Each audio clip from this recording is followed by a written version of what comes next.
Hey all, today we're going to be talking about the 3 most common mistakes of chess players that can possibly prevent your chess progress. I'm Grandmaster Igor Smirnov, and without further ado, let's take a look at the common mistake number 1, which is ignoring your opponent's plans. For example, in this position, which is the French defense, here if black goes knight to e4, one of the ways for white is to move their knight backwards to e2. And guess what? What is the most played move here for black, and what do you think black should do instead? You may actually ask yourself this question: how would you play here if you're black? And guess what? The most common move for black here is the move pawn to c5. And this move was played even by players who are rated around 3000. I'm talking about the internet blitz rating, of course. But this move c5 totally overlooks the white's threat. And here's the thing. You may ask yourself at this point, why did white play this weird move? Knight c3 going backwards to e2, blocking the other pieces of white. Instead of, let me put this piece back, instead of just capturing here on e4, which would look a lot more natural, why did white play this awkward move? And the thing is, they have something in mind. And if black overlooks the white threat, then after c5, white simply goes pawn to f3, and all of a sudden black realizes that their knight is captured. The only potential move is knight to g5, but after that white still goes h4, and now this knight is completely captured, and white's gonna capture it on the next move. Time to resign for black. The second example will be another common trap, this time in the Scotch game, which happens after these first common moves. Here black captures, and they often go bishop to c5, attacking the knight and developing the bishop, and here if white goes bishop to e3, one of the moves which a lot of players played here is moving their knight to f6, just because it seems like a natural follow-up for black's development, preparing casting here. But the point here is that once again, knight f6 completely misses the point of the white's last move. White just moved their bishop to e3, preparing the discovered attack to the black's bishop. And here, white can win the game by playing knight takes c6, which attacks the black's queen and simultaneously attacks the bishop on c5. Therefore, after this forced take, white would win the bishop for nothing. While it is useful to know opening traps, there is also a more general conclusion that we may draw from here. It is that after your opponent played his or her move, you gotta ask yourself, what is the idea of this move and what is he going to do next? And a final example for this mistake would be in the Banco Gambit, here where black goes pawn to b5, and after this exchange it's still the theoretical line, knight c3, pawn goes to e4, and at this point black thinks to himself, hey, I can grab this pawn on e4 if I just drive away the white's knight. And after that black happily grab the pawn here, and white goes queen e2, attacking the knight, so black thinks, okay, I'm gonna go move it backwards, and all of a sudden, oops, knight d6 checkmate. So many players were tricked like this. And if we just take a move backwards, and here's the moment where black should have asked themselves, why did white play that move queen to e2? It is not a very natural move to play, as normally, if I make one more move back, here it would be more natural for white to attack this knight by playing bishop d3, so that they can also develop their pieces, or just play something like knight to f3. Why did white play another move, queen to e2 instead, which also blocks the white's bishop here on f1? So that should have been the warning sign for black to ask themselves, what is the idea of this move? What is it that white is planning here? And then black obviously wouldn't be trapped like this. The second most common mistakes of chess player is blunders. And even though it may seem like something really close to the previous item, ignoring the opponent's plans, the opponent's threats, but nevertheless it a little bit stands aside of this, because in this case we're not talking about you overlooking opponent's aggressive intentions. We're just talking about your bad move, which actually enables a certain idea for your opponent. For example, in this line of the Sicilian defense, if white goes bishop to e2, it is not really that white prepares a certain attack on the next move. They have no aggressive intentions here at all. But the move which a lot of players played here as black, which is knight takes e4, is still completely wrong, because then white has the aggressive response queen a4, which is a double attack to the black's knight and king, and therefore the knight will be captured on the next move. In fact, this kind of blunders is one of the main reasons of a loss for people, let's say, below 1500 rated. Now let's take a look at what you can do about this. One of the best examples that I know for training your anti-blunder skills is this game between Horbert against Everbach. It was black to move, and they played queen to g5 with an obvious intention, checkmate in one, queen takes g2. The question here is, how should white defend? And this is a great exercise, just like I mentioned previously, because you really need to be careful here. You may think about this yourself as well. How would you play here as white? And the thing is, before playing your move, you gotta ask yourself, what is the aggressive response that my opponent can play?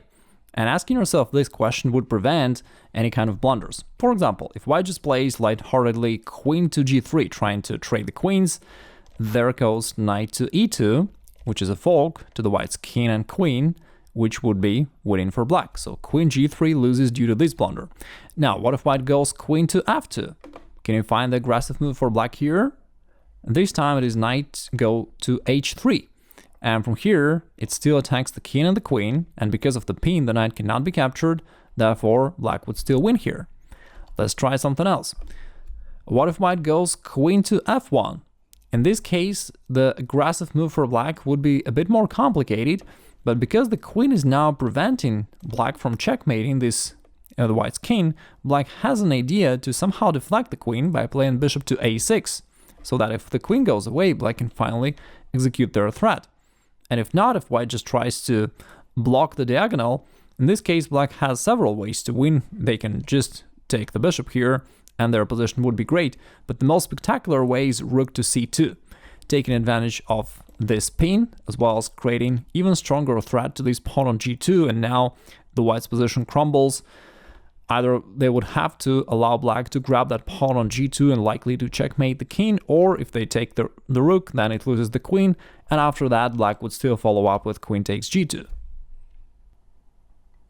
In fact, the only good move for white here would be pawn to g3, protecting this pawn this way. And after that, the only aggressive forcing move which black has here is knight to h3, but after that you just go king g2 and nothing happens. Your position is fine, maybe black is still a bit more active, but overall white is fine. And here I've got one question to you as well. Let me come back to this starting position of this example. In the actual game, white played rook d2, which is the wrong move, it is losing. White in fact resigned within a few moves here, but your task here is to find the winning shot for black here, so that you can train your tactical vision as well as your anti-blunder skills. Please think about it and write it down in the comments below. And before we move on to the third most common mistake, I have a quick announcement that we have just finished upgrading the Remote Chess Academy's website, which has been a big work, but it's finished and I'm happy about this, so that now you can conveniently browse our articles, text articles, in addition to video lessons. It's also optimized for mobile, it is faster, etc, etc.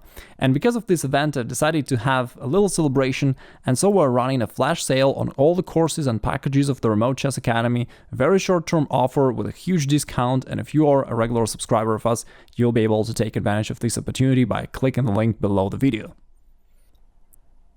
And the third most common error that can lead to a very quick disaster is ignoring safety of your king, and in particular, delaying for some reasons your castling.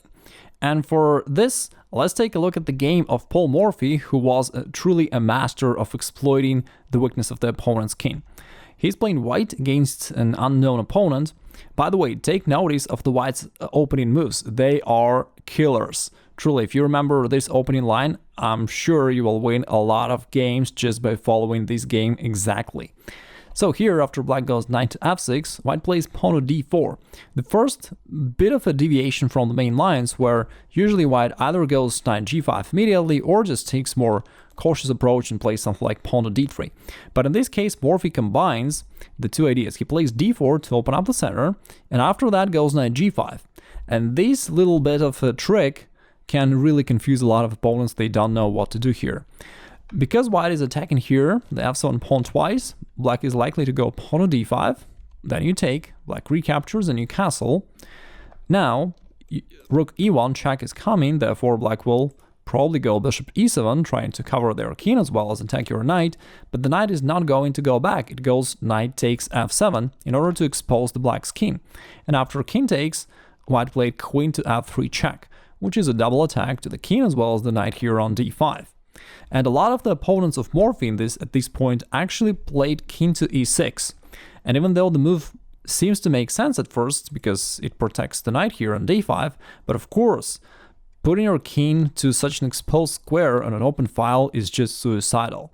It would be a lot better for black to just play bishop f6 covering their king. And of course, in this case, white can take the knight and still their position is great, but at least black is not losing that badly.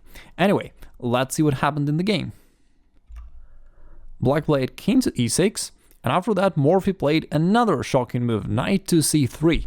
And even though at first it may seem totally unclear why would white give up the knight for nothing, but the white's idea is to open up as much lines as possible so that now they can quickly bring their pieces into play and start attacking black's vulnerable king.